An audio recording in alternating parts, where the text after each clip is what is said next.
सुकै आरोप लगाए पनि म छेक्न सक्छु, तर नेपाली नागरिकलाई अरूलाई दुःख दिएको चाहिँ म हेर्न सक्दिनँ। विशेष गरी हाम्रो चेलीहरूलाई, नेपालकी छोरीहरूलाई जुन तरिकाले उहाँहरूको चरित्र हत्या गरिन्छ त्यसमा गृह मन्त्रालय एकदम सिरियस हुन्छ।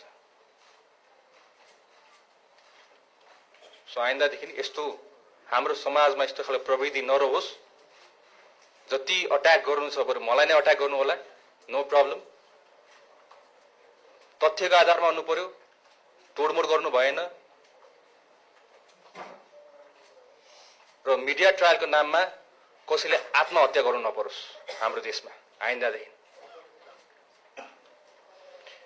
आज विशेष गरी हामीले लगभग 4वटा निर्णय गरेका छौँ। इट्स भेरी सिरियस र म हजुरलाई आज पढेर सुनाउनेवाला छु।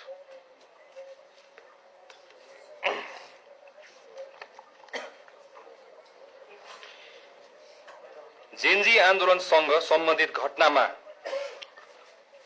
फौजदारी अभियोजन भएका मुद्दा फिर्ता गर्न सकिने नसकिने सम्बन्धमा छानबिन गरी सिफारिस सहितको प्रतिवेदन पेश गर्न विशेष कार्यदल गठन गर्ने पहिलो। दोस्रो, विक्रम सम्वत 2058 जेठ 19 गते भएको नारायण हिटी राजदरबार हत्याकाण्डका सम्बन्धमा यस अघि भएका अनुसन्धान प्रतिवेदन अध्ययन गरी थप छानबिनको प्रक्रिया अगाडि बढाउने।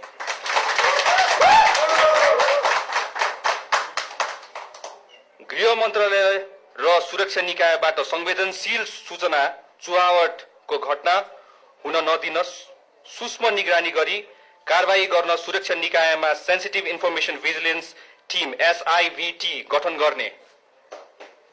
नेपाल प्रहरी अन्तर्गत रहेको केन्द्रीय अनुसन्धान ब्युरोलाई थप सशक्त र प्रभावकारी बनाउने।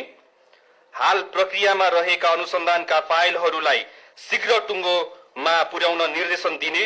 ब्युरोमा रहेका जघन्य आर्थिक संगठित अपराध लगायतका गम्भीर प्रकृतिका मुद्दा अनुसन्धान गर्न ब्युरोमा मुद्दाको प्रकृति अनुरूप विशिष्टीकृत समूह स्पेशलाइज टिम गठन गर्ने। हरेक फाइल खोलिन्छ अब। Thank you so much.